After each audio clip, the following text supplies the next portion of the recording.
50대 여성이 입마개를 하지 않은 대형견 2마리한테 공격을 받아서 전치 3주의 부상에다 정신과 치료까지 받고 있습니다.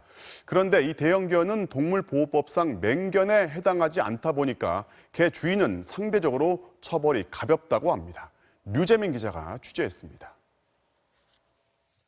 지난달 12일 부산의 한 사거리. 달리는 차량들 사이로 대형견 2마리가 이리저리 뛰어다니며 50대 여성에게 달려듭니다. 넘어지고 뒹굴고. 겁에 질린 여성 A씨는 넘어지고 일어나기를 반복하며 혼신을 다해 달아나려 하지만 거대한 개들의 공격은 계속됩니다.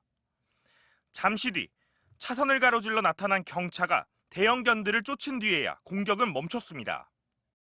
왕복 10차선 도로를 가로지르며 도망치던 A씨는 대기 중이던 다른 차량 운전자가 문을 열어줘 겨우 몸을 피했습니다. 팔과 무릎에 상처를 입은 A씨는 전치 3주의 치료를 받은 것은 물론 당시의 충격으로 아직도 정신과 치료를 받고 있습니다.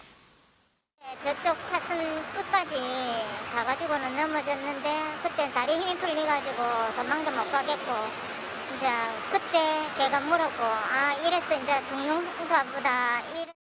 생명을 위협한 무시무시한 2마리의 개들은 인근 공장에서 20대 남성이 키우는 멜러뮤트 종입니다.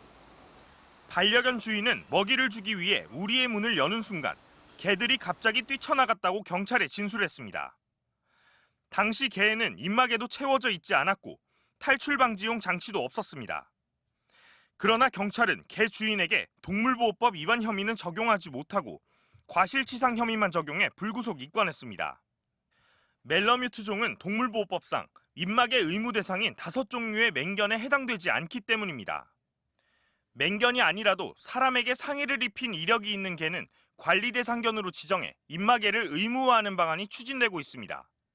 하지만 이 경우에도 탈출 방지용 장치를 설치할 의무는 없어 법을 더 강화해야 한다는 목소리가 나오고 있습니다. 이런 상황에서 좀 빈번해지면 좀 더 이제 그런 개들의 관리를 더 해야 되는 방향으로 법이 좀 움직여야 되지 않을까 이런 생각. 소방청에 따르면 해마다 2천여 명 정도가 개에 물려 병원 치료를 받고 있습니다. 하루에 6명꼴로 사고를 당하는 만큼 피해를 최소화할 수 있는 대책이 필요해 보입니다.